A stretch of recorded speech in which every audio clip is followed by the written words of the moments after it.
Chapter 18. The word which came to Jeremiah from the Lord, saying, Arise and go down to the potter's house, and there I will cause you to hear my words. Then I went down to the potter's house, and there he was, making something at the wheel. And the vessel that he made of clay was marred in the hand of the potter. So he made it again into another vessel, as it seemed good to the potter to make. Then the word of the Lord came to me, saying, O house of Israel, can I not do with you as this potter, says the Lord? Look, as the clay is in the potter's hand, so are you in my hand, O house of Israel. The instant I speak concerning a nation and concerning a kingdom, to pluck up, to pull down, and to destroy it, if that nation against whom I have spoken turns from its evil, I will relent of the disaster that I thought to bring upon it.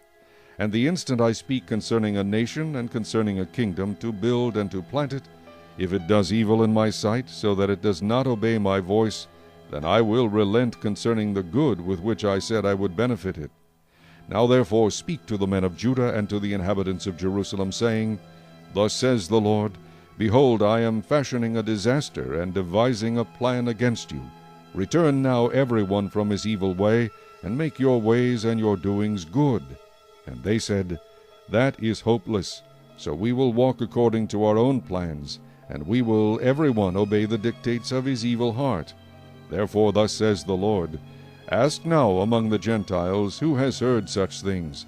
The Virgin of Israel has done a very horrible thing. Will a man leave the snow water of Lebanon, which comes from the rock of the field? Will the cold flowing waters be forsaken for strange waters? Because my people have forgotten me, they have burned incense to worthless idols, and they have caused themselves to stumble in their ways, from the ancient paths, to walk in pathways and not on a highway, to make their land desolate and a perpetual hissing. Every one who passes by it will be astonished and shake his head.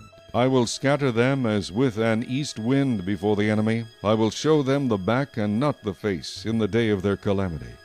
Then they said, Come and let us devise plans against Jeremiah. For the law shall not perish from the priest, nor counsel from the wise, nor the word from the prophet. Come and let us attack him with the tongue, and let us not give heed to any of his words. Give heed to me, O Lord, and listen to the voice of those who contend with me. Shall evil be repaid for good? For they have dug a pit for my life. Remember that I stood before you, to speak good for them, to turn away your wrath from them. Therefore deliver up their children to the famine, and pour out their blood by the force of the sword. Let their wives become widows and bereaved of their children. Let their men be put to death, their young men be slain by the sword in battle. Let a cry be heard from their houses, when you bring a troop suddenly upon them, for they have dug a pit to take me, and hidden snares for my feet. Yet, Lord, you know all their counsel which is against me, to slay me. Provide no atonement for their iniquity, nor blot out their sin from your sight, but let them be overthrown before you. Deal thus with them in the time of your anger,